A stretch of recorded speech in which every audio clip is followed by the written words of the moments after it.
Your Steve Jones Show podcast is loading now. The Steve Jones Show podcast is sponsored by Sunbury Motors, North 4th Street in Sunbury, and Sunbury Motors Kia, routes 11 and 15 in Hummel's Wharf.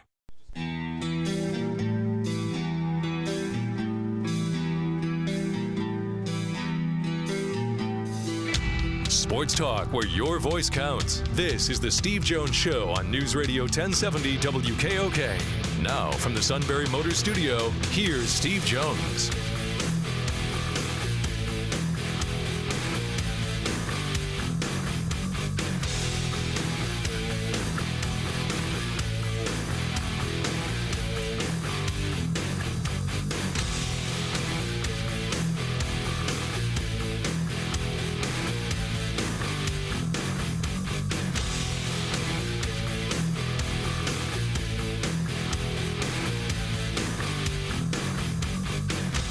Good afternoon, everybody. It is the Steve Jones Show on a Tuesday. Matt Catrillo here with you. Steve will soon be there from the Sunbury Motors Studio. Sunbury Motors, 4th Street in Sunbury. Sunbury Motors Kia, routes 11 and 15 in Hummel's Wharf. And online at sunburymotors.com. Ford, Kia, Hyundai, lots of pre-owned inventory. A great service department and sales staff that will work with you to make sure you have the car you're looking for and make sure you can still save in the process. Of course, they are the home of the repeat customer. And it's all at Sunbury Motors, 4th Street in Sunbury. Sunbury Motors Kia, routes 11 and 15 in Hummel's Wharf, online at sunburymotors.com. Excellent service department as well, whether it's that state inspection you need, whether you need a big new car part or something big work on, they got you covered at Sunbury Motors, 4th Street in Sunbury. Sunbury Motors Kia, routes 11 and 15 in Hummel's Wharf, and online at sunburymotors.com. Greg Pickel today from On3 going to join us to get into some Penn State football offseason topics. And Neil Coulong is going to join us today. And I always look forward to hearing from Neil every week. But this week in particular, I'm very curious to see what he has to say. I have a feeling he's going to have a lot to say about the Steelers signing Mitchell Trubisky yesterday to that 2-year deal. Still want to figure out the money, at least I haven't seen it, as far as those terms are of the contract there. But as I said yesterday, you now have, if you're the Steelers, 2 or 3 mediocre quarterbacks on the roster that are not going to be your future next year. You have Trubisky, you have Rudolph, you have Dwayne Haskins. Probably going to bring a 4th person on because that's what the Steelers have said, that they want to have 4 quarterbacks going into the preseason. You can have Mitchell Trubisky, that's fine. But then, why did you extend Rudolph last year? Or if you're going to extend Rudolph, then why bring in Mitchell Trubisky? To me, if I have to choose one of the two, it's kind of like picking which rotten tooth is worse. But I think you got some higher upside with Mitchell Trubisky because I think you can use his legs a little bit more, and he's got more speed, clearly, than Mason Rudolph, and maybe he might fit what Matt Canada kind of wants to do, or I still don't even know what his offense really is, to be honest with you. But I think there's some upside, slight upside to him than there is Rudolph. I mean, I never got that from square one. But then when the things went through the way they did with Ben Roethlisberger, you thought, okay, he'll be the stopgap guy, I guess, for now, and then they'll try to draft somebody. But the way this quarterback class is, you're probably going to need a stopgap type of quarterback for at least a year or two. And I don't know if you want to do that with Mason Rudolph. So that's why you're bringing a guy like Mitchell Trubisky. Okay, that's fine. But then why do you have a guy like Rudolph signed with $6 million extra? I just don't get that. It's been a little bit of a puzzling offseason to me if I'm a Steeler fan. At least from my vantage point, 30,000 feet in the air. There's still a lot of question marks for the Steelers. Now, they did sign a couple of their own guys yesterday on the defensive and offensive lines. Yeah, that's fine, exactly what they need to do. But the next move now for the Steelers, as we talked about with Jerry Dulac yesterday, if you missed any of that, tremendous as always. Check it out on the podcast or on our social media pages. And that is, you got to get Juju Smith-Schuster signed back. Because then if you don't, well then, doesn't matter who you have at quarterback, you don't have much to work with. You have a guy in Chase Claypool who's been not the guy that we thought he could be, especially early on and when he first got onto the scene there. And Deontay Johnson's nice. He can bring you some big plays here and there, but he still is unreliable. He has the dropsies. You don't want those two guys being your top two. Of course, you got Pat Freiermuth, but you need more than that. And you got Najee Harris in the backfield. So we'll get into all that with Neil Coulon today on the Steelers. I did have to laugh at this, though. Randy Gregory just demonstrated again why he can't be trusted and why the Cowboys, again, kind of getting screwed over by this. Agrees to re-sign with the team. And the team should have, to me, the team just should have seen this coming based on how unreliable he's been, especially with all this off-the-field problems. So he's going to resign, I think, to a 2-year deal. Then and the Cowboys even tweet that out that he's back. And then minutes later, the Broncos say, surprise, and actually the Broncos team Twitter account tweets at the Dallas Twitter account saying surprise, and yeah, because he changed his mind after agreeing to terms to re-sign with the Cowboys. He now has a 5-year, $70 million deal with Denver. I just can't. I mean, he's a good player when he's on the field. He's very disruptive when he's on the field, but that's a big if he's on the field. And now he gets to go to Denver. It's a violation. You're just trying to get people out of the division. That's all you're trying to do. Oh, yeah, I'm glad he's out of the division. All you're trying to do. I always love seeing division teams get screwed over. Yeah. Well, I'm just saying it's a violation on Randy Gregory's part.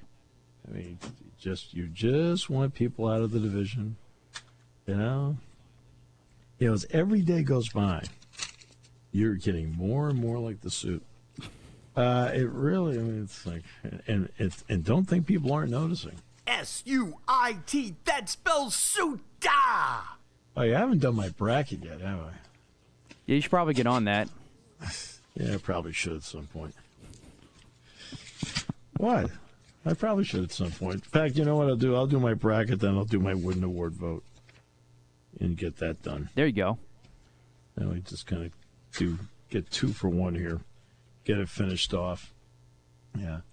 I did a poll, polling some people about the Hassan Reddick signing.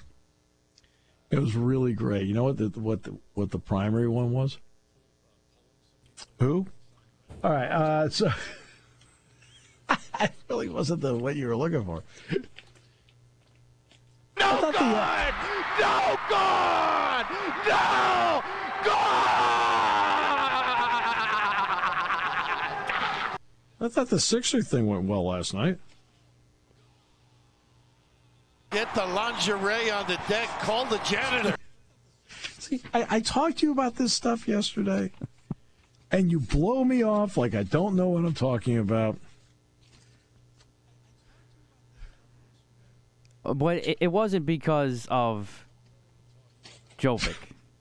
He had 22 points. He was good last rebounds. night. He had a triple-double. Yeah, he was good last night, but the problem was the Sixers haven't been. It's the kid that played in the Jordan Center last year, Bones Highland. He played against Penn State last year. Yeah, that was the game that Miles Dredd hit the 3 at the buzzer to win it, beat VCU. Bones a good player. He is. He had a big game last night too. Yeah, he's first round pick. It's when you actually draft properly in the first round, you do pretty well. Oh yeah, I know that I do know. Trust me. Yeah, I've learned that the hard way, being the Sixers fan in the process. But the only problem I have is with the biggest problem I have with the Sixers right now is they don't play hard for a full 48 minutes. Look, that's why they lost last night. Look, this is my concern if I'm a Sixers fan, and I'm not. I could really care less if they win or lose. They have faced two really good teams. I didn't say great. I didn't say awesome or anything like that. I said two really good teams. And they lost both games. Everybody else they played has been rather nondescript at this point. Minnesota's okay. Cleveland's okay. Orlando's not. The Knicks aren't. But they played the Nets and they played the Nuggets and they didn't win either game. This is more of a process than I think that Sixer fans, I don't think, quite understand. This is more of a process, I think, than they realize getting this to work. Well, I definitely knew there were going to be some bumps in the road trying to get this all together. I just expected it to happen earlier than it's occurring now, where now they've lost 2 of their last 3. Now, then there's Ben Simmons. Now, Steve Nash is sitting there, and he's being the good soldier about this. He doesn't know if he's going to be able to play a game in the regular season.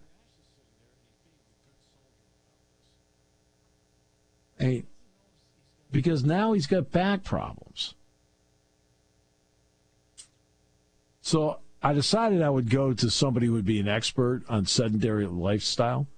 And when I talked to the suit, I said, "How's your back?" Goes sore. I mean, it's just, I thought I'd go to an expert on it. No? No! You don't think he's an expert on sedentary lifestyle?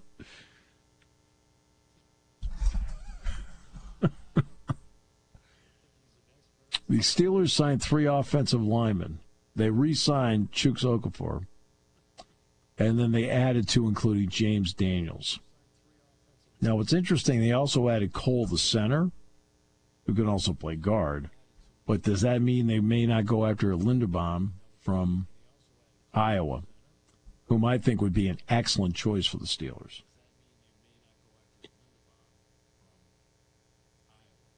So, and the first games of the tournament are tonight. You've got Texas Southern against Texas A&M Corpus Christi. That's the opening game at 6:40. And the nightcap will be the last 2 teams that are in the tournament. At-large choices 35 and 36. And that's Indiana against Wyoming. Now, something is going to happen tonight that hasn't happened in 50 weeks. Do you know what that is?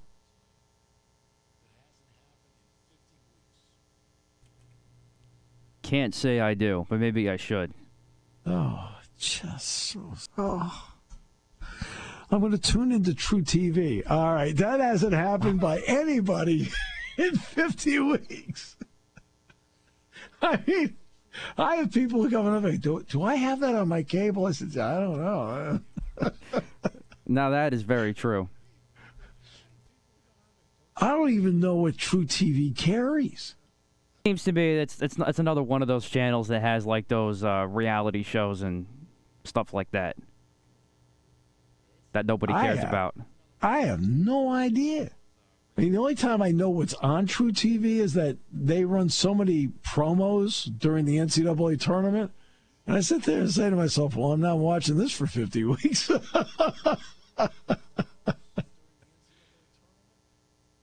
Oh, the Red Sox joined the Freddie Freeman sweepstakes. I'm all for it. Bring him in. The heck, it's not my money.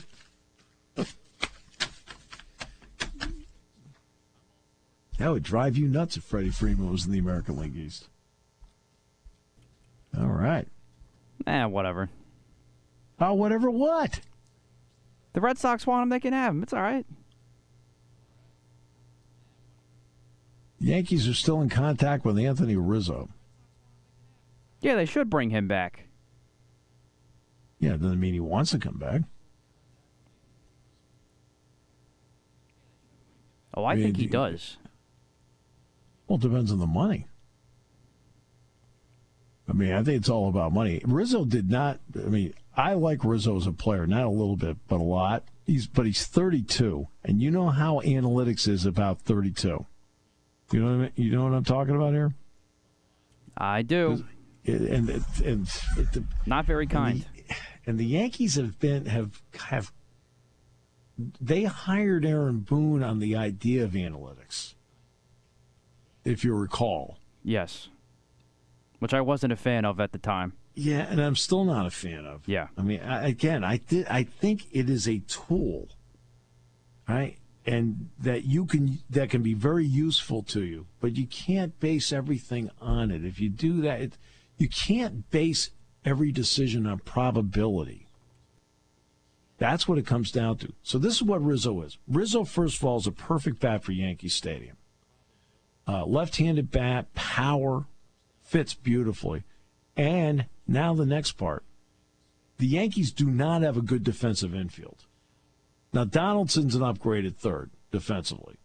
But the Yankees really do not have a good defensive infield, except when you put Rizzo at first base. Now he takes everyone's defensive capabilities at second, short, and third and kicks it up one notch. Rizzo is defensively what Mark Teixeira was when they had him when they won in 2009, what Tino Martinez was in the 90s.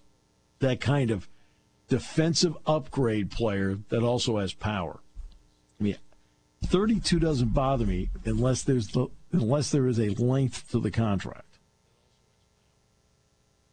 When I mean length, I mean, would you have to sign for 5 years? I wouldn't sign Rizzo for 5 years. Would I sign him to 3 years? Yeah, I'd sign him to 3 years, but not more than that. What would you do? I'd probably do 1 or 2 year deal with, you know. But he's got to want a 1 or 2 year deal. But I don't think he has much of a choice. He doesn't have much of a market as far as that I've seen right now. The Yankees are probably going to give him the best offer. I know. They might. I don't know. I don't know. You have to remember, something has changed. Okay? And there's a big change. And the big change is as follows. The National League now has the DH. So you may be a team in the National League. I'm not saying you sign Rizzo as a DH, but you may have a guy that you want to DH and play Rizzo at first base, and it changes your thought process in the National League. So I'm just saying, keep that in account. How about that?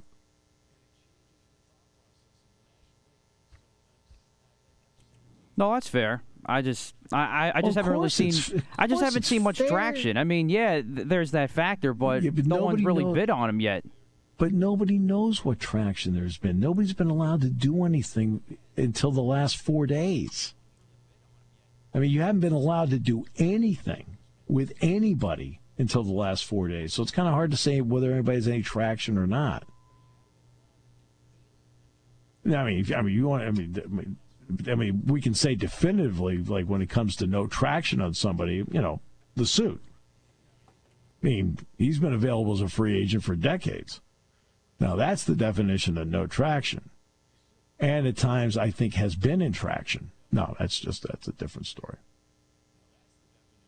No, senor! No, senor! No, senor! Jason Kelce sings the national anthem at the Sixers game. He is a true Philadelphia athlete. That was amazing last night.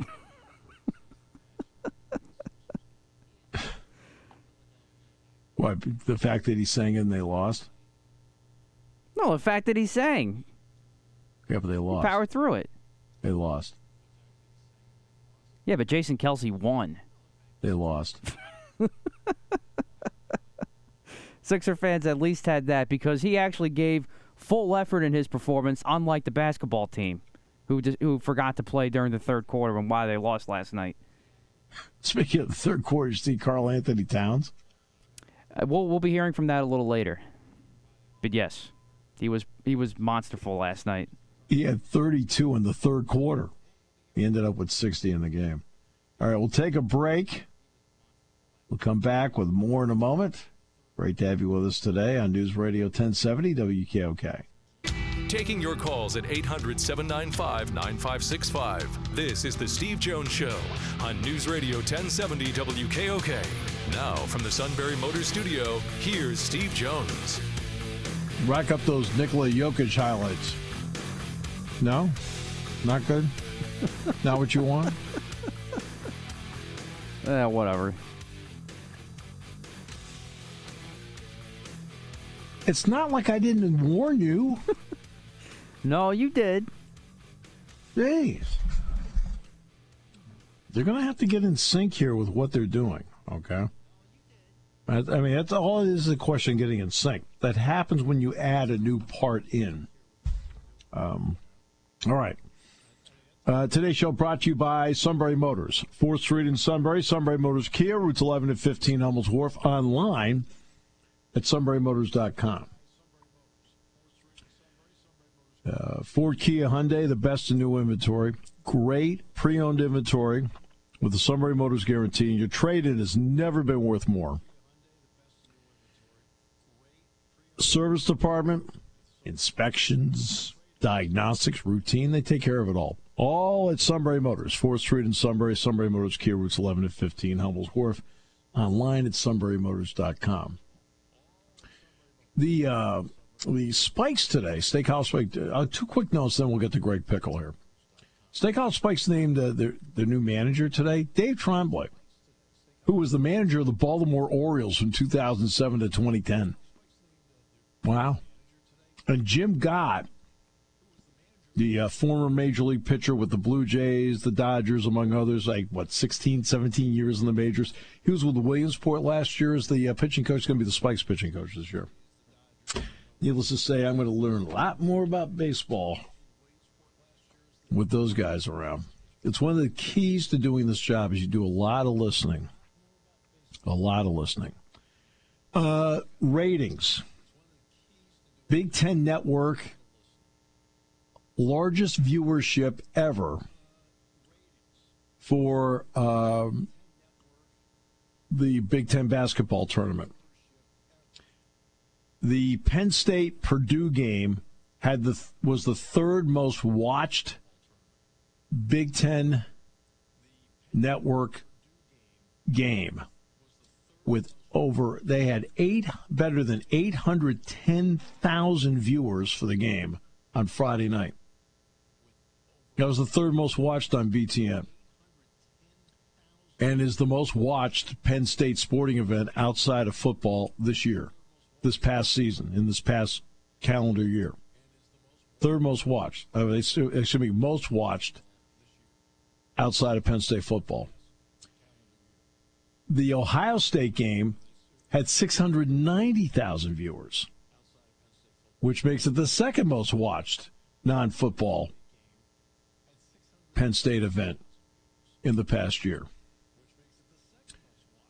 It's good. It was also number 6 on the BTN list. So not bad. A lot of viewership. Now, the NCAA Wrestling Championships will take place this week.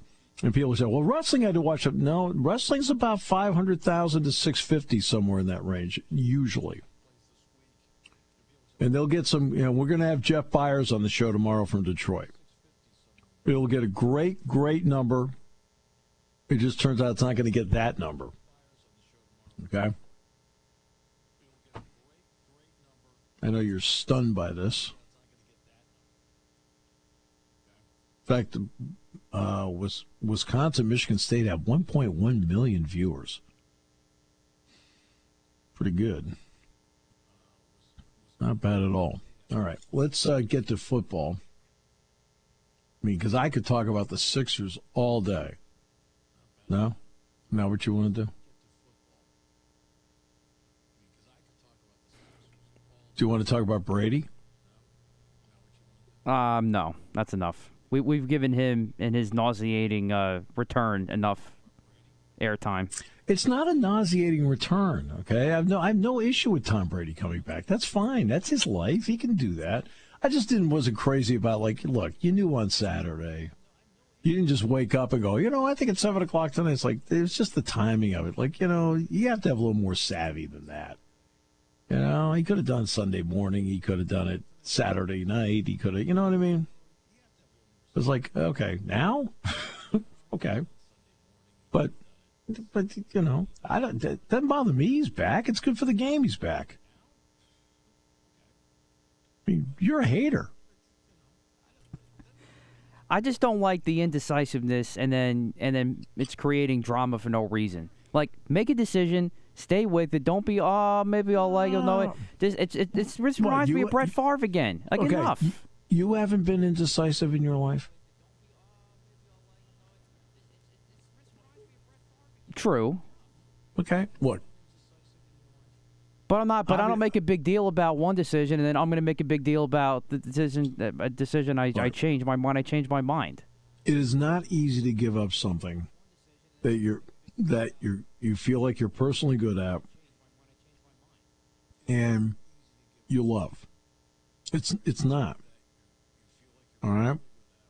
I mean, I know I've had a lot of people talk to me about, because I'm at that stage where people ask you, like, how much longer are you going to go? And I'll say, well, you want me to leave now? Oh, no. Well, thank you. I appreciate that.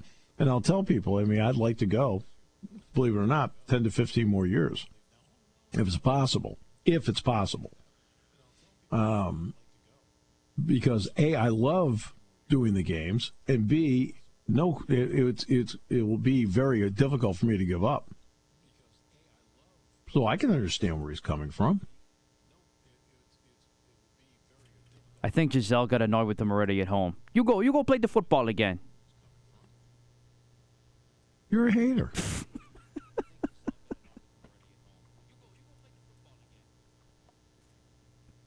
Do you wake up just with an edge of disdain?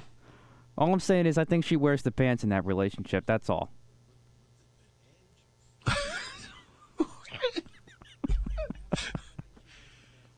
All right, let's bring in Greg Pickel then. Greg, I need somebody sane to talk to. That'd be you. Welcome. Great to have you with us.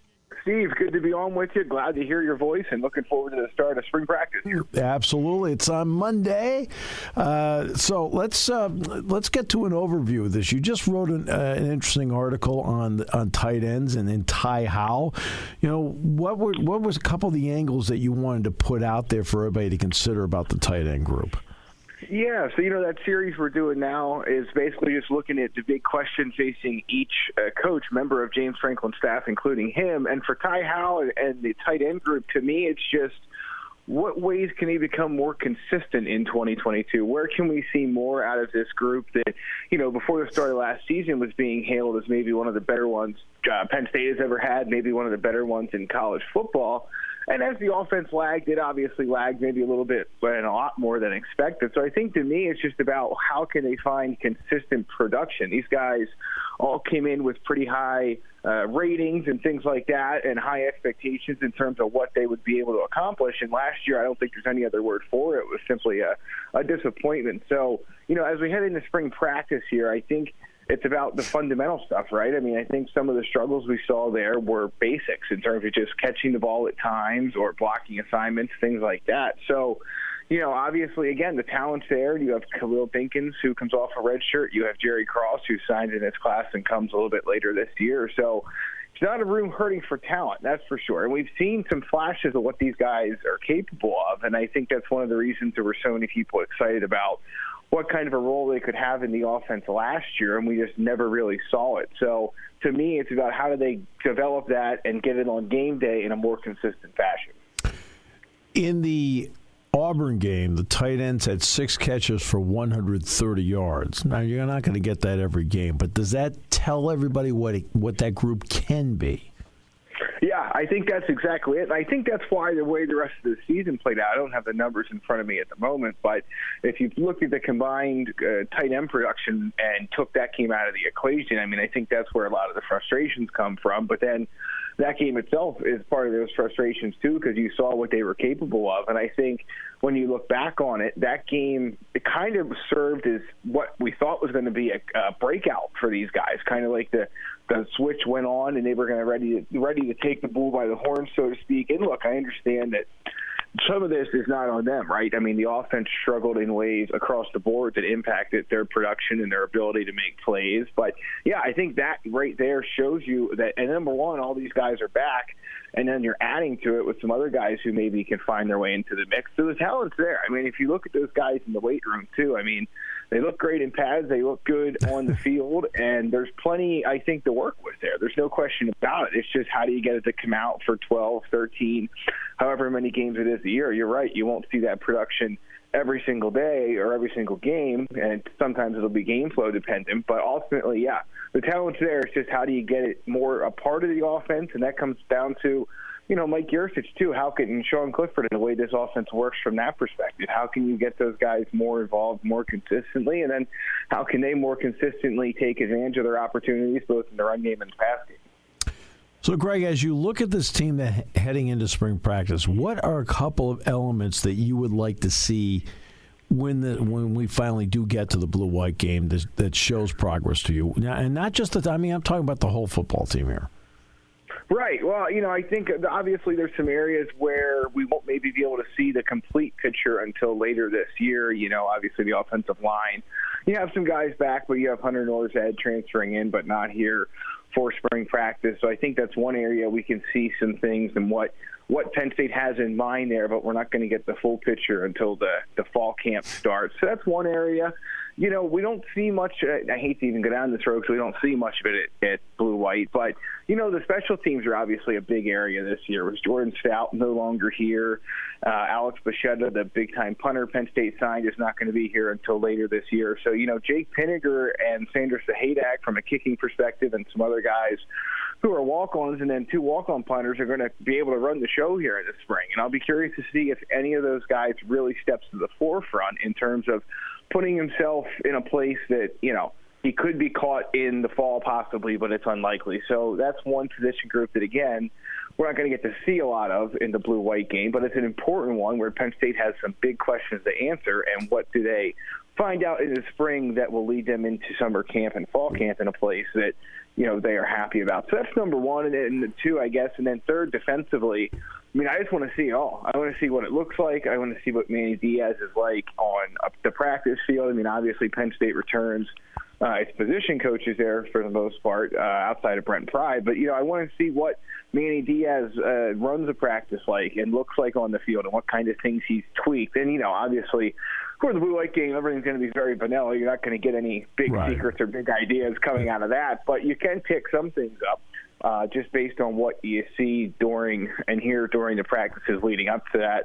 And then on blue-white, blue-white weekend. So, those are some of the areas for me, Steve. And then just, of course, you can't really have this conversation. Everyone's going to want to see the freshman quarterbacks, right? Everyone's going to want to see Nick Singleton and Katron Allen and Zane Durant and some of those younger guys, Caden Saunders. So, that'll be a good opportunity as well. Caden Saunders and Jerry Cross, and, they'll get a chance to see all of them at one point or another. How do you look at the offensive line going in? Well, I think that's the big question, as it is every year. I think that's probably one thing that I'll move that series along. We were just talking about with tight ends and Ty Howe with Phil Troutline in the offensive line later today. But that's one thing that when I was putting that story together, yet again, here we are, and it's a part of the offense that everyone has some questions about, everybody wants to talk about, and maybe more importantly, not all of your pieces that you think could be the ones that start for you in the fall are here to take those very valuable reps as a group together, in spring practice. Again, with Hunter Norzad coming in, there's every expectation he's going to fight for one of those inside spots, and maybe there's even a belief he'll get one of those, he'll start at one of those. Well, okay, then you just went through a spring practice. And I realize it's only 15 of them, but every rep's important, as we always hear along the offensive line with continuity and everything else. So, I think that's one area, I don't want to say of concern, but that you wish you didn't have to deal with, but it is what it is. That's the way the semester calendar works. So, other than that, I think you want to see what Olu Fashanu looks like after another winter workout. I thought he looked good in the bowl game and believe he graded out well, but you want to see what he looks like out there on the field. interested to see how Caden Wallace and Landon Tangwall have reshaped it all, if at all, their bodies. I thought Landon Tangwall, when Penn State had us in for the max out squat day a couple weeks ago, just looked phenomenal, and he's always kind of looked that way, but he certainly has taken that to another level this season. So, or this off season rather, here in the winter. So, I think, again, we can sit here and feel good about where things might be, where they could be, but I think for most Penn State fans, they just want to see it on the field. They don't really want to hear about the possibilities of it anymore, or what this guy could bring or that guy could bring. They just want to go watch the game whenever they're doing it from, or wherever, rather, either their home or wherever, and Beaver Stadium or Purdue, and see it on the field for 4 quarters. So to me, that's where I'm at this point. We've had a lot of off seasons where things were really looking up on that front, and then didn't necessarily play out that way once the fall came. And I do think there's times that group gets much more flack than it deserves, but, at the end of the day, you are what your record is, and you are what your statistics are, and some of those areas were tough for Penn State last year.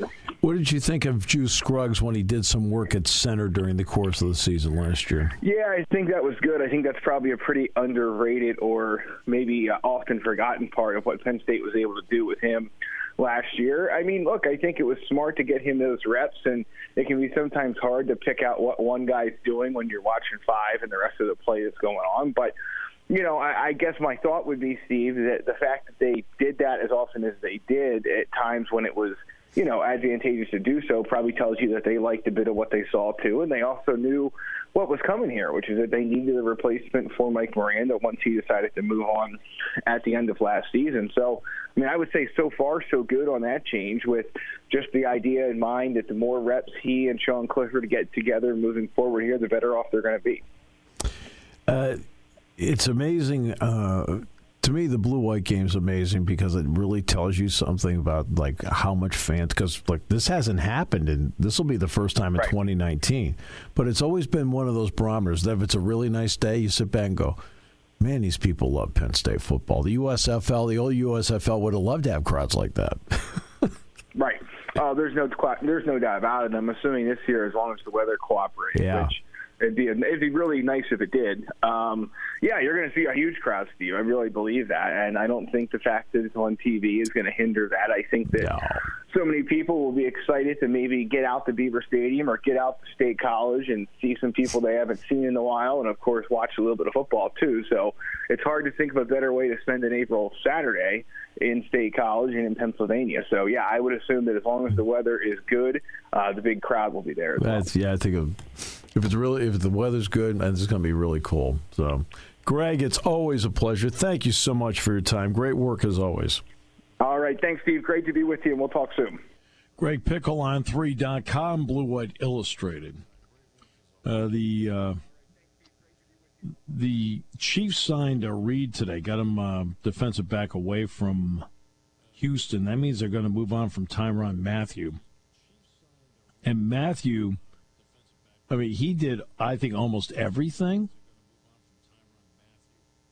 to say that he wanted to stay, even intimating that, he might take less money, but the Chiefs have decided they want to go that route. So this is the part where I was hoping you'd jump in and say he's a dope. No, that's an interesting name that I would love to see maybe in Midnight Green, perhaps. Well, no, they don't sign free agents. People don't willingly go there. All right. No. Hassan Reddick did yesterday. He played at Temple. Now he's going to go from playing at Temple with 10,000 people there to 60,000, and as soon as he makes a bad play, you're I never should have done this. All right. How about the U.S. Senate today approving a bill that would make daylight savings time permanent starting next year? Oh, my almighty! About time. How about that? Yeah, we get to those winter months, and I just feel like standard time is just ruining your day, and it's making you angrier. Yeah, I don't understand why, although it doesn't take much to make you angry. Maybe you ought to pick different teams to root for. Why don't you root for the Buccaneers? They got Brady. All right, we'll come back with more in a moment here on News Radio 1070 WKOK. Get the lingerie on the deck. Call the janitor. When car repairs get difficult. Well, I just don't know. Me neither. We get good. Sunbury Motors. More than quality new and used cars, Sunbury Motors specializes in complicated auto repair diagnosis. They can handle intricate repairs and even complete auto body with service open Monday through Friday, 7 till 4. And Sunbury Motors has made simple repairs easy. Maintaining your vehicle is necessary. Finding the time to do it is difficult. Welcome to Sunbury Motors Quick Lane. Open 7 till 4, Monday through Friday. Just walk in or call ahead. Relax in their remodeled waiting room with Wi-Fi, beverages, and snacks. While Sunbury Motors factory trained techs take care of your oil change, tire alignments, brakes, and inspections. Quick Lane, 6:30 to 6, Monday through Friday, Saturday, 6:30 till 2. Sunbury Motors, Ford and Hyundai, North 4th Street, Sunbury. And Sunbury Motors Kia, routes 11 and 15 in Hummel's Wharf. We take the out of auto repair.